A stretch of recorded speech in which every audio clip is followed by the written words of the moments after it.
April 7, 1945, East China Sea, approximately 200 miles north of Okinawa. N. Mitsuru Yoshida carefully inscribed his observations into a personal journal, aware that discovery by his superiors could result in severe disciplinary measures. He was recording thoughts that challenged the official narrative upheld by the Imperial Japanese Navy, the notion that the battleship Yamato was an unstoppable force on the high seas. On the radar screen before him, a vast formation of aircraft signatures appeared, moving in coordinated waves with speeds far beyond anything the ship could outmaneuver. The Yamato, at the time the largest battleship ever built, displaced nearly 72,000 tons at full load and carried the heaviest naval artillery ever mounted on a warship. Its designers had intended it to dominate any surface engagement. Yet on this morning in the East China Sea, the ship and her crew of 3,332 men faced a threat that rendered traditional measures of naval might, armor thickness, shell caliber, and gun range largely irrelevant. The enemy would come from the air, in overwhelming numbers, making the Yamato's legendary firepower almost inconsequential. The decisive factor in this encounter was not the size of the ship nor the weight of its guns, but a simple operational reality. No single battleship could repel hundreds of aircraft working in concert under complete air superiority. This lesson, overlooked by Japanese naval strategists, would be demonstrated in the most catastrophic terms over the next 2 hours. The seeds of Yamato's vulnerability had been sown years earlier during her design phase at the Kure Naval Arsenal. Between 1934 and 1937, Japanese naval engineers pursued a strategy rooted in qualitative supremacy. Unable to match the numerical strength of the United States fleet, they aimed to produce a vessel so powerful that it could face multiple American battleships simultaneously. Captain Kikuo Fujimoto, a naval architect both admired and criticized for his radical ideas, formally presented this concept to the Naval General Staff in March 1934. His proposal outlined a battleship exceeding 70,000 tons in displacement, armed with 9 18.1-inch, 460mm guns and shielded by armor up to 16 inches thick along the belt. These specifications intentionally defied international naval limitations and surpassed the firepower of any contemporary warship. Construction commenced in November 1937 under the strictest secrecy. Laborers were bound by confidentiality agreements enforceable by imprisonment, and the surrounding area was heavily obscured. Windows in nearby homes were covered, and barriers including palm trees and tall fences screened the site from prying eyes. When Yamato's sister ship Musashi was launched in November 1940 at Nagasaki, an air raid alert forced civilians indoors to prevent any visual confirmation of the vessel's scale. Allied intelligence remained unaware of the true dimensions and capabilities of the Yamato class until after the war. Yamato was formally commissioned on December 16, 1941, just days after the attack on Pearl Harbor. Measuring 263 meters in length and 38.9 meters in beam, she displaced nearly 72,000 tons when fully loaded. Her main battery 9 Type 94 naval guns was capable of firing 1,460 kilogram armor-piercing shells to ranges exceeding 42 kilometers. Each gun barrel alone measured 21.13 meters and weighed over 147 metric tons. A single full salvo projected more than 13 metric tons of steel toward enemy targets. Her armor protection was unparalleled. The main belt reached 16.1 inches thick, sloped at 20 degrees to enhance defensive capability. Deck armor ranged from 7.9 inches over engine rooms to 9 inches above ammunition magazines. The forward gun turrets were armored with plates 25.6 inches thick, the heaviest ever installed on a naval vessel.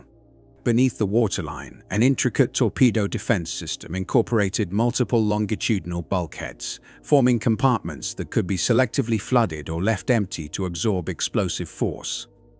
The system was designed to endure up to 3 torpedo hits on the same side without catastrophic failure, a test it would ultimately face on April 7, 1945. Secondary weapons included 12 155mm guns arranged in 4 triple turrets, along with 6 twin mounts of dual-purpose 127mm guns. Anti-aircraft defense, however, was minimal. Only 24-25mm guns, an inadequate complement reflecting the Navy's critical underestimation of air power, a flaw that would prove decisive. Yamato's propulsion was provided by 12 boilers powering 4 steam turbines, generating 150,000 shaft horsepower and enabling her to move at strategic speeds. Despite these impressive specifications, the coming confrontation would expose the limitations of even the most formidable battleship ever constructed. The myth of the invincible Yamato was about to be confronted by the new reality of aerial warfare. Yamato, the massive Japanese battleship, was propelled by an extraordinarily powerful engine plant that allowed her to reach a top speed of 27.4 knots during her sea trials, a remarkable achievement given her immense size. On February 12, 1942, Admiral Soemu Yamamoto, commander of the Imperial Japanese Navy's combined fleet and the architect behind the Pearl Harbor attack, selected Yamato as his flagship. Despite being a firm believer in the strategic value of naval aviation, Yamamoto had reservations about the Yamato-class battleships. He argued that the vast resources poured into these super battleships would have been more effectively invested in aircraft carriers. Nevertheless, the prestige of commanding the largest and most heavily armed battleship ever built proved irresistible, and he chose to base his command aboard Yamato. Yamato's combat debut came in May 1942 during the pivotal Battle of Midway.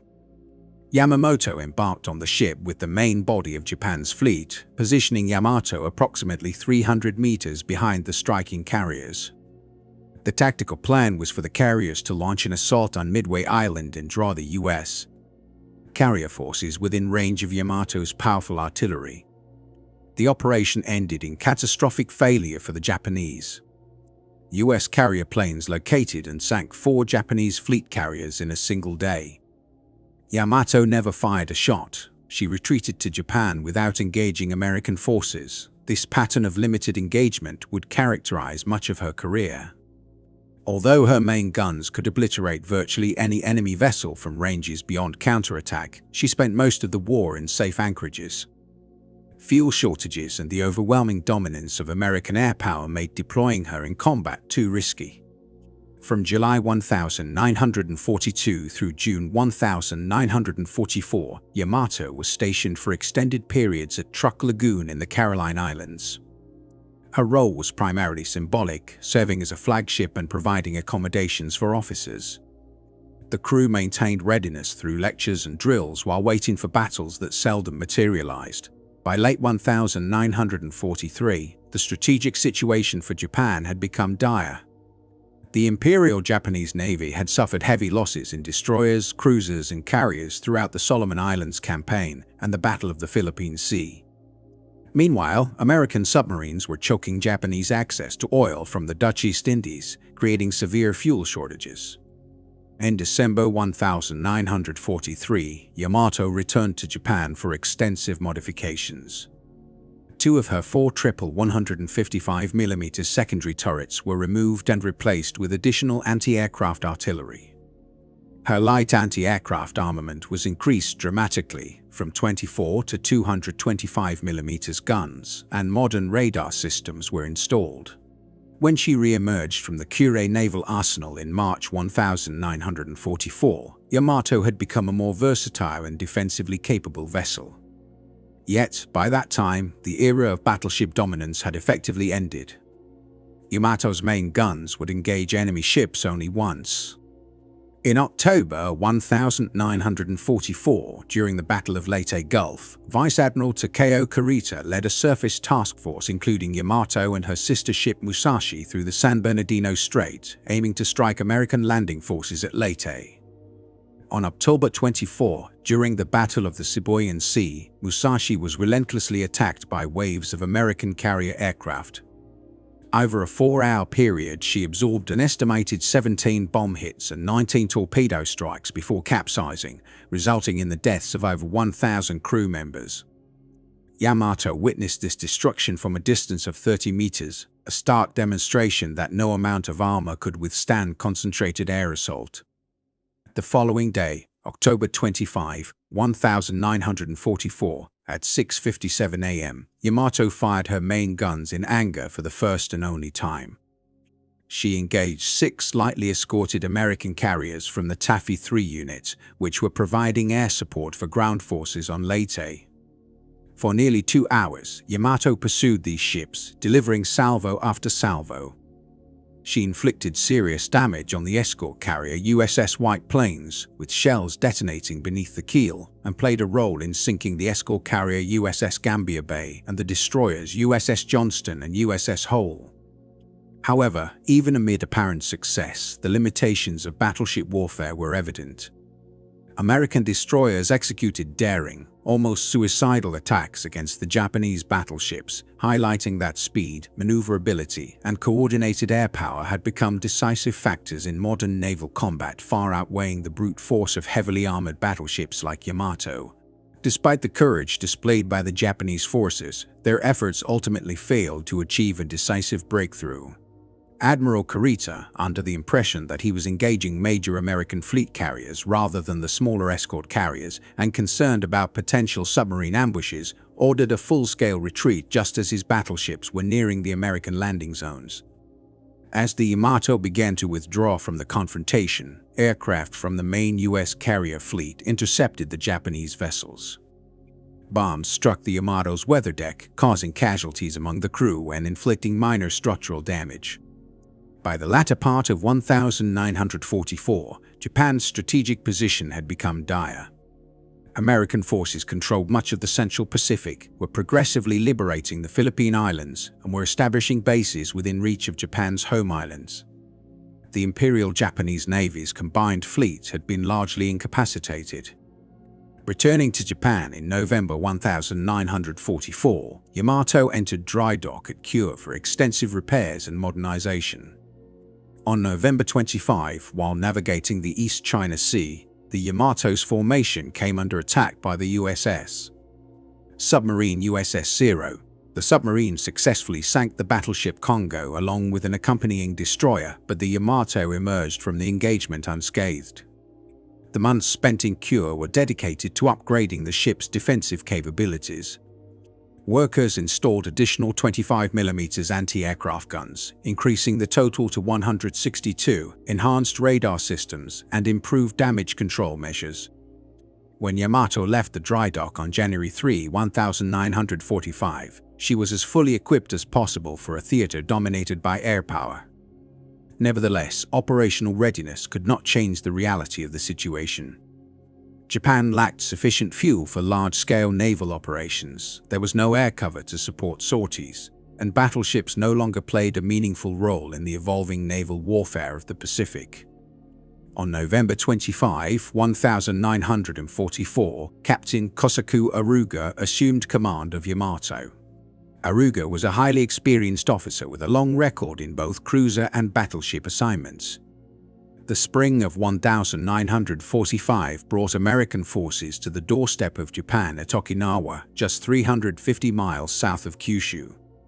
Securing Okinawa would give the Allies critical airfields and harbors, facilitating a potential invasion of the Japanese mainland.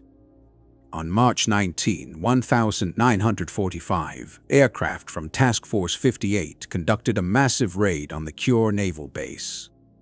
Over 300 planes struck the anchored Japanese fleet. Yamato sustained a direct hit to her bridge and damage from nearby bomb detonations.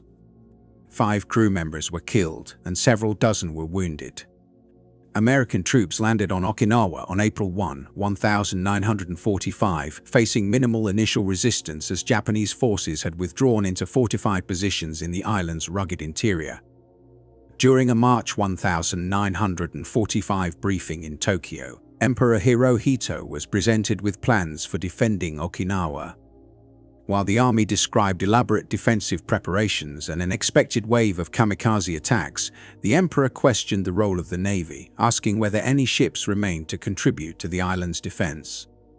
The navy's leadership, already humiliated by repeated defeats and their inability to prevent the enemy's approach to the home islands, felt compelled to demonstrate their continued presence and resolve. In response, Admiral Soemu Toyoda, Commander-in-Chief of the Combined Fleet, directed his staff to devise an operation utilizing the few remaining surface vessels. The resulting plan, codenamed Operation 10-Go, called for Yamato, the light cruiser Yahagi, and 8 destroyers to sortie from the inland sea, move through the East China Sea, and launch an attack against the Allied forces at Okinawa. The mission was essentially suicidal. The ships were to fight through American defenses, reach the beaches of Okinawa, and employ their guns as stationary coastal artillery until destroyed. Any sailors who survived the initial sortie were expected to disembark and join the garrison on Okinawa, fighting to the last man.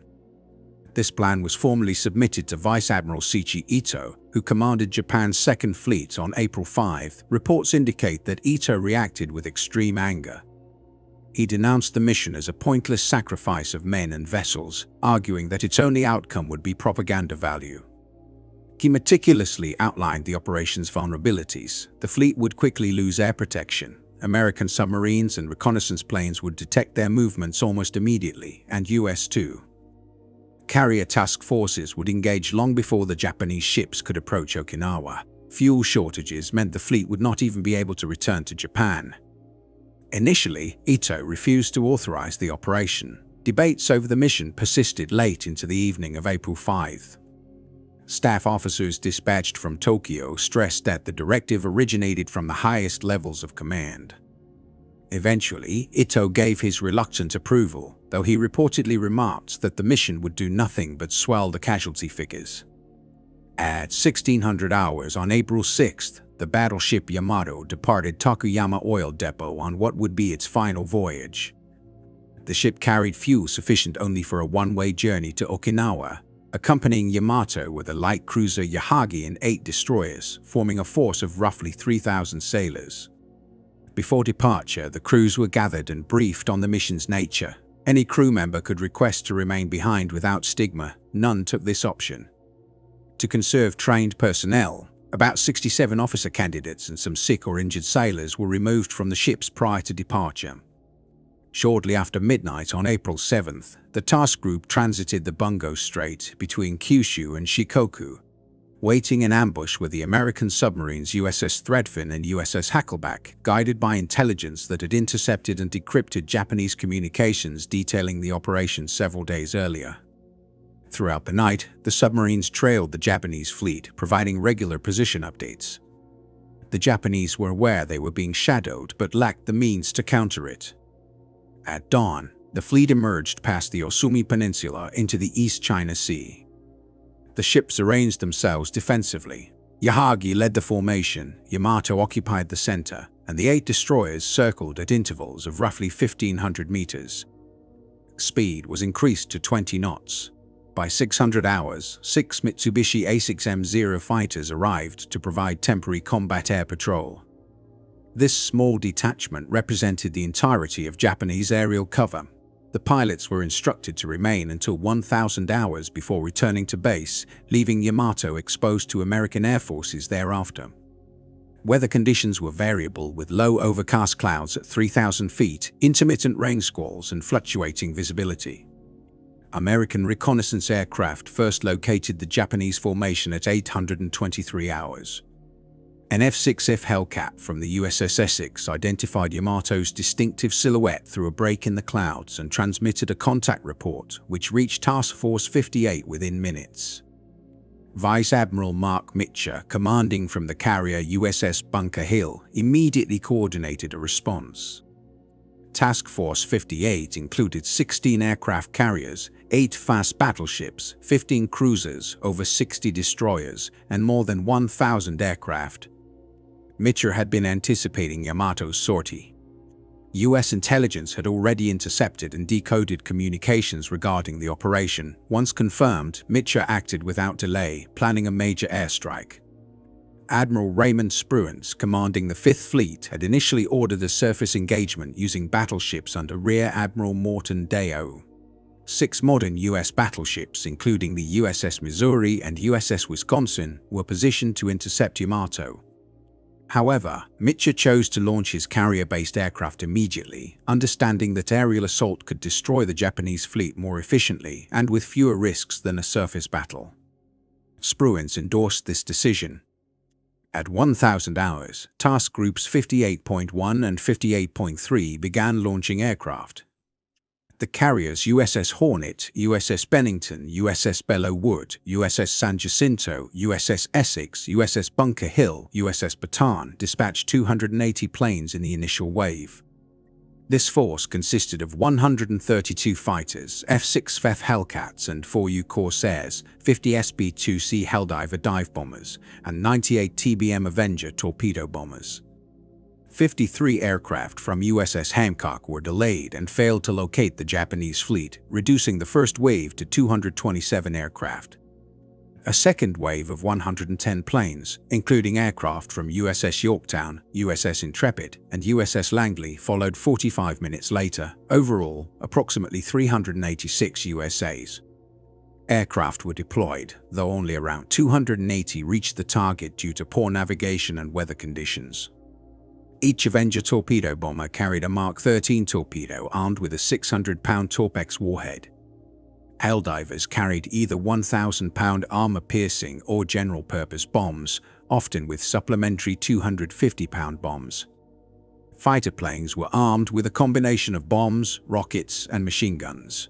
At 1014 hours, Yamato's radar detected the first approaching American reconnaissance aircraft. The 6 Japanese Zero fighters attempted interception but were vastly outnumbered, failing to down any enemy planes before withdrawing as scheduled at 1000 hours. With the Zeros gone, Yamato and her escorts faced the full American strike force alone.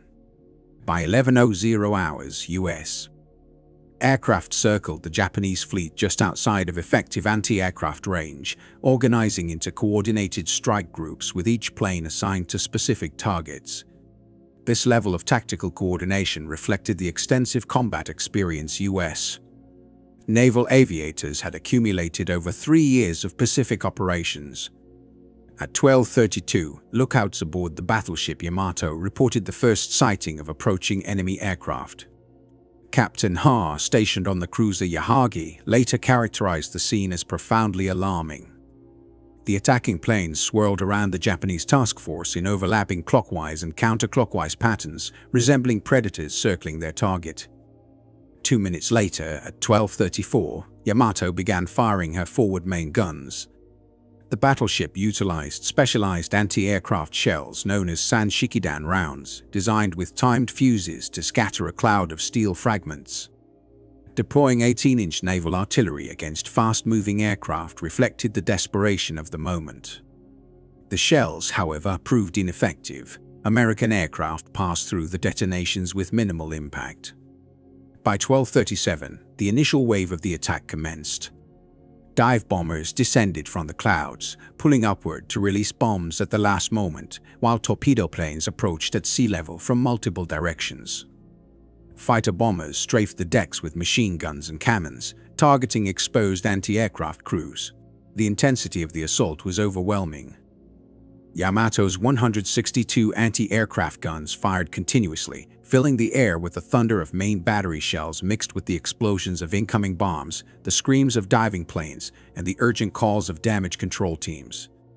At 12:41, 2 bombs struck the upper deck, destroying 2 triple 25mm anti-aircraft mounts and killing the crews. While the impacts breached the deck, vital spaces beneath remained intact. 4 minutes later, at 12:45, a torpedo struck the forward port section, sending shockwaves throughout the vessel. Flooding began in the forward compartments, though watertight doors contained the damage.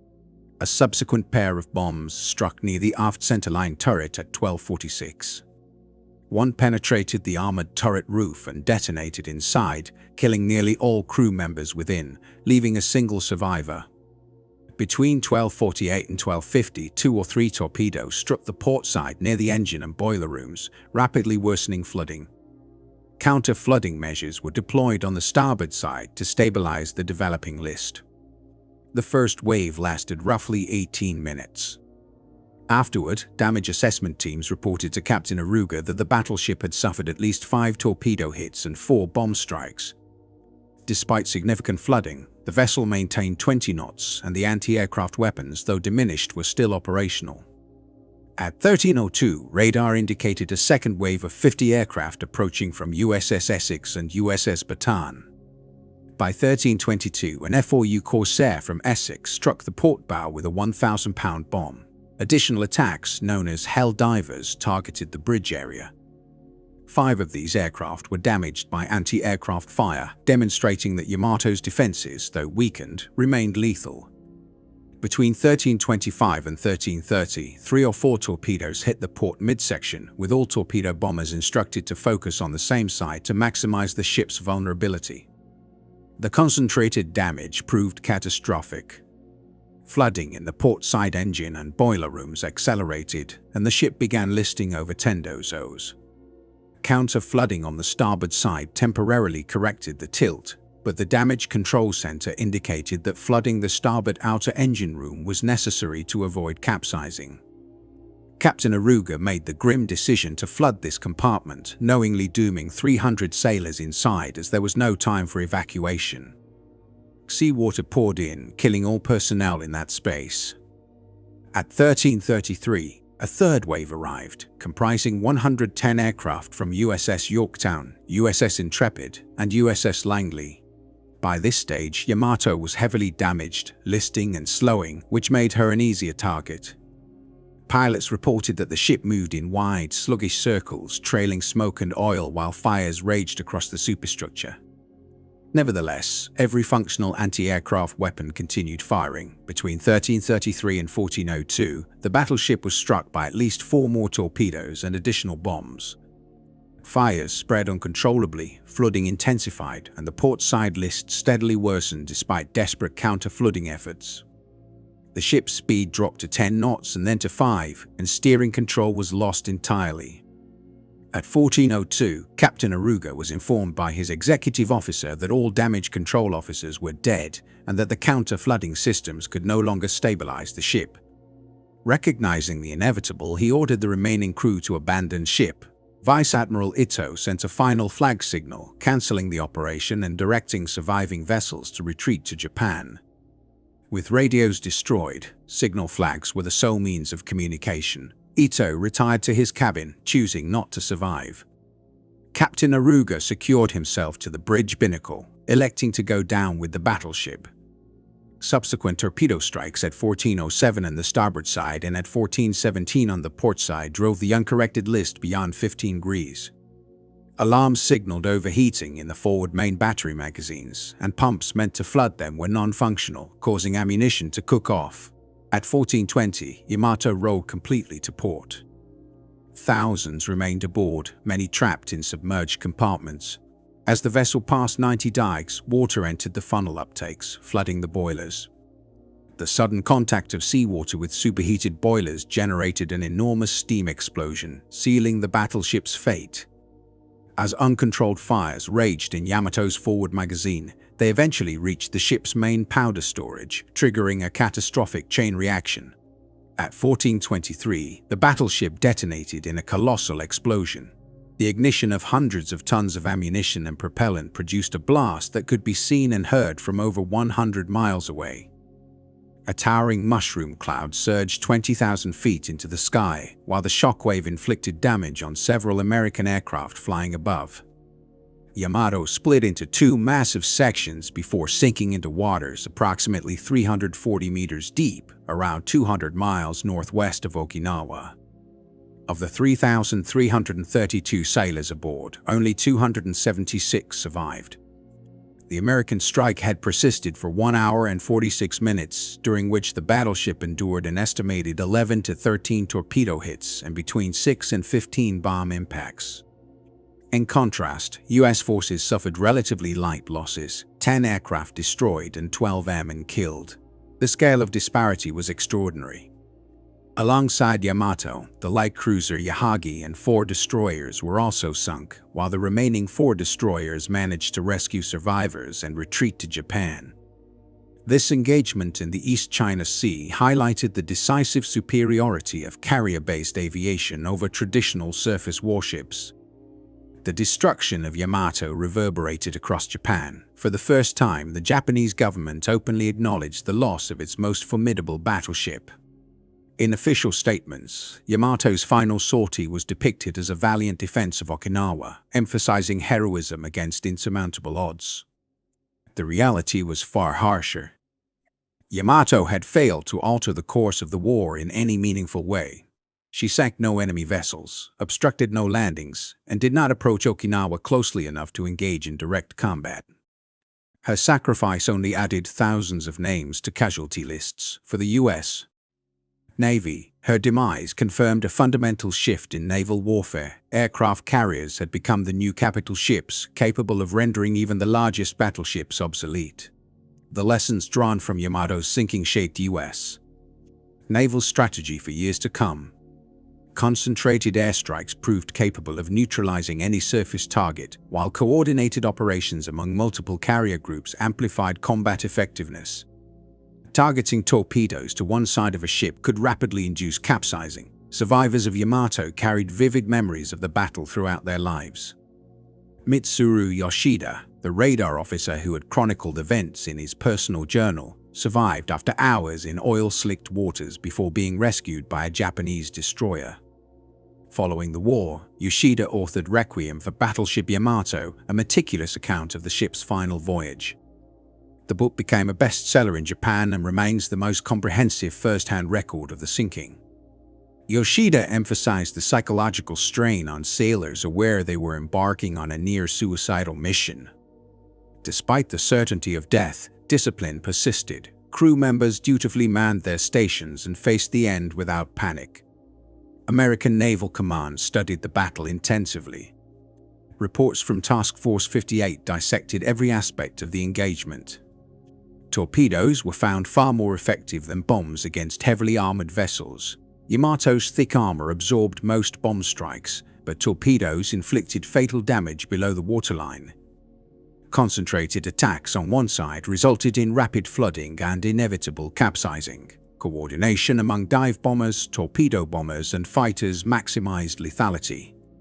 Fighters and dive bombers suppressed anti-aircraft defenses, allowing torpedo bombers to strike with minimal resistance. The sheer volume of aircraft overwhelmed Yamato's defenses, which managed to down only 10 American planes despite expending thousands of shells. The implications of Yamato's loss extended beyond tactics. Japan's decision to send its premier battleship on a sacrificial mission reflected the desperate state of its strategy in April 1945. Operation Tengo had no realistic chance of success. It was driven by political and psychological motives rather than military logic. U.S. planners recognized the resolve behind such actions and considered the potential consequences for a full-scale invasion of Japan. The ferocity with which Japanese forces fought at Okinawa, where over 100,000 soldiers and civilians perished, underscored their willingness to resist to the last man. In the post-war years, Yamato emerged as a potent symbol in Japanese consciousness. The battleship represented both the technical prowess of Japan's naval engineering and the tragic futility of its war effort. Her story continues to embody a mixture of national pride, military excellence, and the devastating human cost of conflict. The 1974 anime series Space Battleship Yamato reinterpreted the story of the famous Japanese battleship by envisioning it raised from the ocean depths and transformed into a spacecraft tasked with defending Earth from an alien threat. The series quickly gained immense popularity, setting a standard for future space opera anime with its combination of heroic crew dynamics and grand interstellar adventure. In 2005, a live-action adaptation titled Yamato revisited the ship's final mission, presenting the narrative through the viewpoints of multiple crew members. The film achieved significant commercial success, earning more than 5 billion yen at the Japanese box office, underscoring the enduring cultural fascination with the vessel. That same year, the Yamato Museum opened in Kure, marking 6 decades since the ship sank. The museum showcases a massive 1/10 scale model of Yamato, alongside a rich collection of artifacts, photographs, and detailed exhibits documenting the battleship's design, construction, and operational history. Drawing hundreds of thousands of visitors every year, the museum has become a key site for both naval enthusiasts and general audiences. Modern explorations have located Yamato's remains on the seabed, revealing the ship split into two main sections resting roughly 340 meters below the ocean's surface. Japanese law protects the wreck as a war grave, forbidding any attempts to salvage or disturb it. The 3,000 crew members who perished aboard remain with the ship, a solemn reminder of the human cost of naval warfare. Scholars and historians continue to debate Yamato's significance. On one hand, she's regarded as a pinnacle of naval engineering, incorporating innovative features and representing the height of battleship design. On the other hand, critics argue that Yamato was a strategic miscalculation, a massive investment rendered obsolete before it could influence the course of the war. Both assessments are valid. Yamato's construction demonstrated extraordinary technical skill. Her massive armament, thick armor, and immense displacement remain unmatched in battleship history. Yet the resources devoted to Yamato and her sister ship, Musashi, were enormous.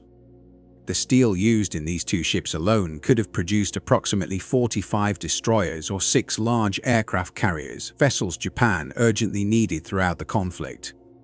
Similarly, the fuel consumed during Yamato's brief operational life could have powered numerous smaller ships actively engaged in combat. The loss of her 3,000 crew members on April 7, 1945 represented a profound depletion of trained naval personnel.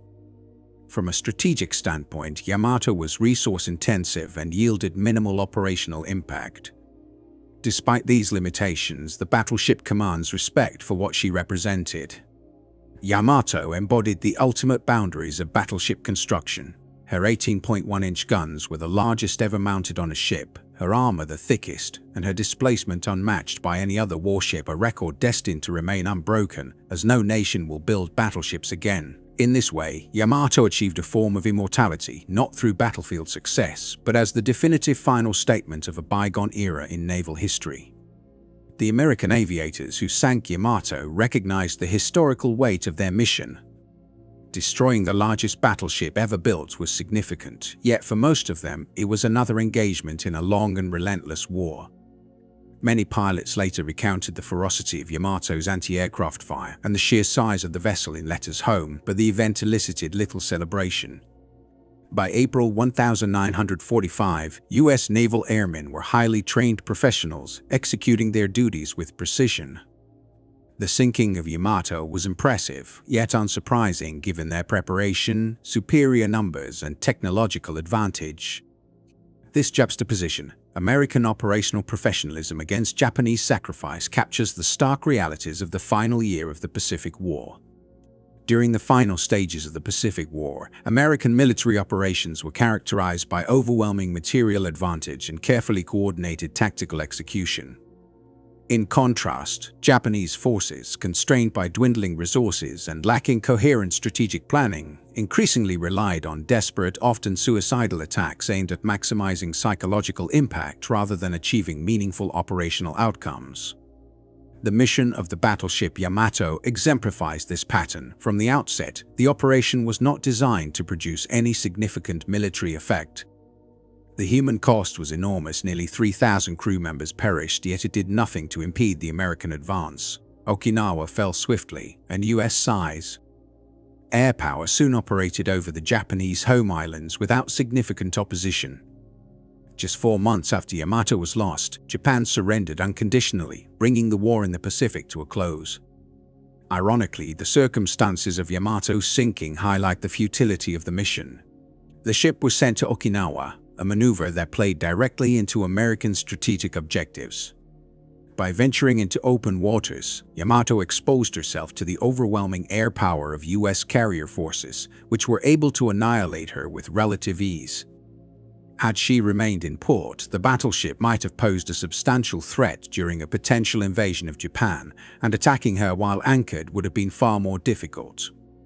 Yet Japanese leadership chose to commit their most formidable warship in a symbolic gesture rather than as a practical instrument of defense. American intelligence recognized this opportunity, and Task Force 58 executed the operation to total effect. Today, Yamato rests on the floor of the East China Sea, a grave for thousands of sailors and a symbol marking the obsolescence of the battleship as the dominant tool of naval warfare. Despite the immense resources invested in her construction and the expectations of Japanese naval planners, she never engaged in the decisive surface battle that might have validated her cost. Nevertheless, she remains a powerful illustration of human engineering at the peak of traditional battleship design. Japanese naval officers once proclaimed Yamato unsinkable, the most powerful and invincible vessel of her kind. While she indeed represented unmatched firepower and armor, the claim of invincibility was starkly disproven. Less than 2 hours of aerial assault by nearly 40 American aircraft reduced her to wreckage, demonstrating how air supremacy had fundamentally transformed naval combat. The destruction of Yamato marked the definitive end of the battleship era. Naval dominance was no longer dictated by size or armor alone. Control of the skies had become the decisive factor. In the aftermath, the aircraft carrier emerged as the central instrument of naval strategy, signaling a complete shift in the conduct of maritime warfare. The legacy of Yamato endures not because she achieved victory, but because her fate underscored the transition to a new era of naval power, one defined by air superiority rather than brute force at sea.